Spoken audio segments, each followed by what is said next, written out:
ഓ എന്റെ ഭഗവാനെ, ഇതൊക്കെ കണ്ട ആൾക്കാർ എന്നെ ട്രോളോ ഒരിക്കലും എന്ത് ചീത്ത പറയുന്നത് എനിക്കറിയില്ല. ഞാനൊരു കവിത എഴുതുന്ന ആളല്ല, എന്റെ ജോലിയും അതല്ല, എനിക്ക് വേറെ ഒരു പണിയും ഇല്ല. അതുകൊണ്ട് ഞാനിപ്പോ പറഞ്ഞു തരാണ്.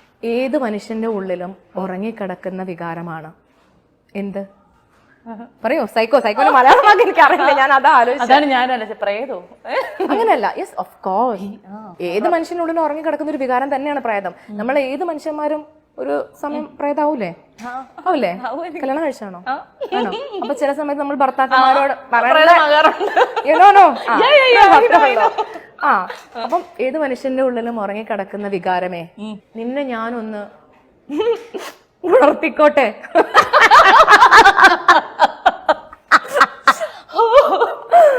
അത് അടിപൊളിയായിട്ടുണ്ട് കേട്ടോ. പക്ഷെ ഇത് എങ്ങനെ സാധിക്കുന്നേ? അതാ പറഞ്ഞ നമുക്ക് വേറെ പണിയൊന്നും ഇല്ലാത്തോണ്ട്. പണ്ടൊക്കെ ഒരുപാട് പുസ്തകങ്ങളൊക്കെ വായിക്കുമായിരുന്നോ?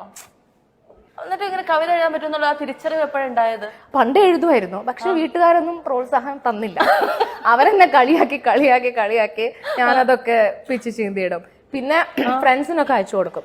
അവരൊരു വളരെ നല്ലതാണെന്നൊക്കെ പറഞ്ഞിട്ട് അവരങ്ങോട്ടും ഇങ്ങോട്ടും കൂടെ കളിയാക്കി ചിരിക്കും. അപ്പൊ നമുക്കറിയാലോ ഏകദേശം. പിന്നെ ഞാൻ വിചാരിച്ചു മതി കവിത എഴുതുന്നു. അങ്ങനെയാണെങ്കിൽ ഏറ്റവും ഒരു മികച്ച കവിതയായിട്ട് സ്വയം തോന്നിയിട്ടുള്ള ഒരു കവിത ഓർമ്മയുണ്ടോ? ഞാൻ ഫസ്റ്റ് എഴുതിയ കവിത അതേതായിരുന്നു? കണ്ണാ നീ എങ്ങു പോയി. ഒന്ന് പറയോ? അല്ലെ പാടൂ? വേണ്ട, പറയാം. കണ്ണാ നീ എങ്ങു പോയി, എന്റെ കാണാമറയത്ത് പോയോ, നിത്യവും നിന്നെ ഞാൻ കാണുന്നതല്ലേ, നിത്യവും നിന്നെ ഞാൻ അറിയുന്നതല്ലേ, കണ്ണാ നീ എങ്ങു പോയി, എന്റെ സങ്കടം കേൾക്കാൻ മറന്നുവോ, എന്നെ നീ അറിയാൻ മറന്നുവോ, നിന്നെ ഞാൻ അറിയുന്നു, നീ എന്നെ അറിയില്ലേ, എന്നെ മാത്രം അറിയാത്തത് എന്തോ നീ. സംഭവമാണ്. അടിക്കടിക്ക് കവിത കൊള്ളാട്ടോ. ഈ കവിത ഒന്ന് ഫേമസ് ആക്കി. ഞാൻ ഇതങ്ങോട്ട് മാക്സിമം ഷെയർ ചെയ്ത്. അതെ, അത്രേ ഉള്ളൂ. ഞാൻ അങ്ങോട്ട് അയച്ചു തരാം, ഷെയർ ചെയ്യണം കേട്ടോ. ഓക്കെ. അല്ല, എന്നാലും ഈ കവിത പോലും വീട്ടുകാർ പ്രോത്സാഹിപ്പിച്ചില്ലേ ഇത് കേട്ട് കഴിഞ്ഞിട്ട്?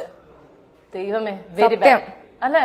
എന്റെ വീട്ടുകാര് ഇടയ്ക്ക് അമ്മേനോട് എന്ന് പറഞ്ഞിട്ടില്ലേ എന്നിലെ ആ കവിയെ അമ്മയൊക്കെ കാരണം സീരിയസ്ലി അവര് മനസ്സിലാക്കിയില്ല, കൊന്നു കളഞ്ഞില്ല. ഇപ്പോഴും അതിനകത്ത് ചേച്ചിന്റെ ഹസ്ബൻഡ് ഉണ്ട്, ആൾക്ക് എന്റെ കവിത ഇഷ്ടമാണ്. അപ്പൊ ആൾ എന്നെ കൊണ്ട് എഴുതിപ്പിക്കും. പക്ഷെ അപ്പുറം നിന്ന് ചേച്ചി ഇരിക്കും.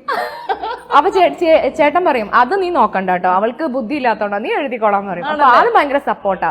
ആരെങ്കിലും ഉണ്ടല്ലോ നമ്മളെ സപ്പോർട്ട് ചെയ്യാനായിട്ട്. നമ്മുടെ സുഹൃത്തുക്കളാണെങ്കിലും അപ്പുറത്തൊന്ന് മാറി. അല്ല, ചേച്ചിന്റെ ഹസ്ബൻഡ് ഭയങ്കര സപ്പോർട്ടാണ്. ആൾക്ക് എന്റെ കവിത ഭയങ്കര ഇഷ്ടമാണ്. പക്ഷെ നമ്മുടെ സ്വന്തം ഭർത്താവിനോട് പോയി പറഞ്ഞിട്ട് കാര്യമില്ല. എന്താ അറിയോ, കണ്ണാ നീ എങ്ങ് പോയി ചോദിക്കുള്ളൂ, എങ്ങോട്ട് പോയി എന്നൊക്കെ ചോദിക്കും. അതിന് വേണ്ടിട്ട് ഹിന്ദിയിൽ കവിത എഴുതാറുണ്ടോ? ഇല്ല അല്ലെ? അത്രയും വലിയ എഫേർട്ടുകളൊന്നും നമ്മൾ ഇതൊക്കെ മാറ്റി എഴുതി ഉണ്ടാക്കാൻ അത്ര ഒന്നും നമ്മൾ എഫേർട്ടുകൾ എടുക്കാറില്ല.